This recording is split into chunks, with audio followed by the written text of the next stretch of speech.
Donc maintenant on va passer à la suite du cours donc sur le chapitre arithmétique. On avait vu le grand 1, on a vu donc les mots multiples, diviseurs, divisible, divisé, etc.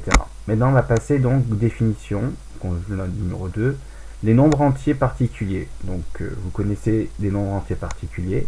Donc si je me donne A un nombre, A est un nombre pair, vous connaissez ça depuis très longtemps, qui est un multiple de 2, c'est-à-dire, en fait, c'est ça qui va être un peu, qu'il faudra, qu'on va retenir ici, que A peut s'écrire sous la forme A égale 2 fois K, où K est un entier. Donc ça, c'est important dans ce chapitre, c'est que comment on peut écrire autrement, comment écrire A quand il est multiple de 2, ou un nombre pair.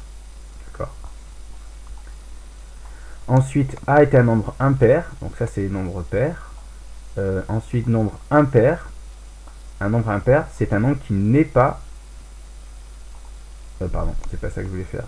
Qui n'est pas, ça c'est important, multiple de 2. Un nombre impair, c'est un nombre qui n'est pas multiple de 2. C'est-à-dire qu'il peut s'écrire sous la forme comme ceci. D'accord. Donc un nombre pair, on va l'écrire 2 fois K.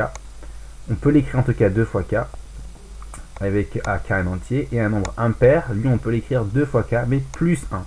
D'accord. Et un nombre premier, que vous connaissez aussi, je pense, depuis l'année dernière, un nombre premier, c'est un nombre qui a exactement, ça c'est important, 2 diviseurs. Ok. Alors, remarque, donc c'est des choses que vous savez. Un nombre, attendez, je vais garder ça. Un nombre ici, un nombre pair, bah, il se termine par 0, 2, 4, 6 ou 8, d'accord. Ce sont les multiples de 2. Il termine forcément par 0, 2, 4, 6 ou 8. Un nombre qui n'est pas pair est forcément impair, d'accord. Donc par exemple 5, il n'est pas pair, donc il est forcément impair. Donc par conséquent, un nombre impair, il se termine forcément par 1, 3, 5, 7, 9. Ensuite, les nombres premiers, ce serait bien d'en connaître au moins les 10 premiers nombres premiers, les 10 plus petits nombres premiers, d'accord. Vous avez bien sûr les 10 premiers nombres premiers, vous avez le plus petit, c'est 2. 1 n'est pas un nombre premier, en tout cas, puisque 1, il a un seul diviseur, c'est lui-même, 1. Il en faut vraiment 2, quoi. 1 et lui-même. 2, il a exactement 2 diviseurs. Il a 1, on peut diviser 2 par 1, et on peut diviser 2 par 2, parce que 2 divisé par 1, ça fait 2, et 2 divisé par 2, ça fait 1. Donc pareil pour lui, 3 c'est aussi un nombre premier, 5, 7, 11, 13, 17, 19. Par exemple, 21, ça n'est pas un nombre premier. Donc je vais l'écrire. 21, ça n'est pas un nombre premier. Regardez, 21, lui, c'est quoi les diviseurs de 21? Bah, je peux diviser 21.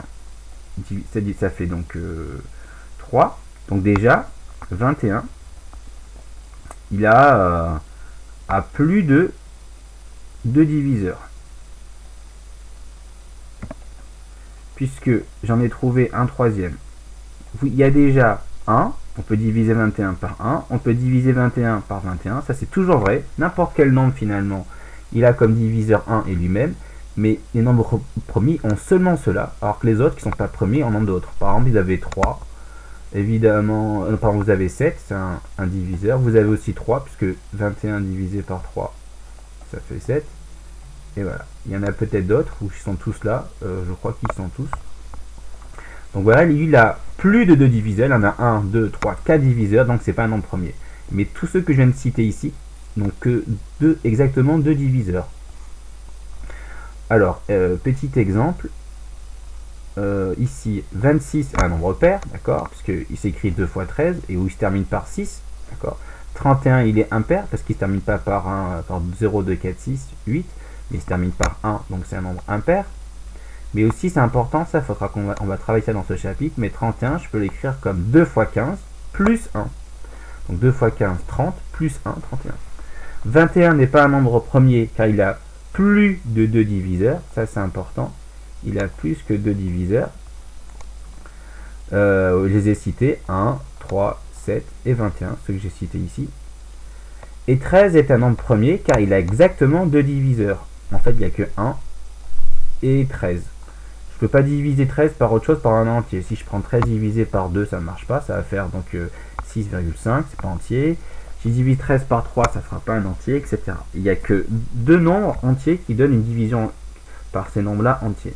Donc vous avez 13 divisé par 1, ça fait, je rappelle, on peut toujours diviser par 1, et ce sera toujours, 1 est toujours un diviseur. 13 divisé par 1, ça fait 13, et 13 divisé par 13, ça fait 1. Mais pour tout le reste, si je prends un autre nombre entier ici, j'aurai pas un résultat entier dans cette division. Terminé.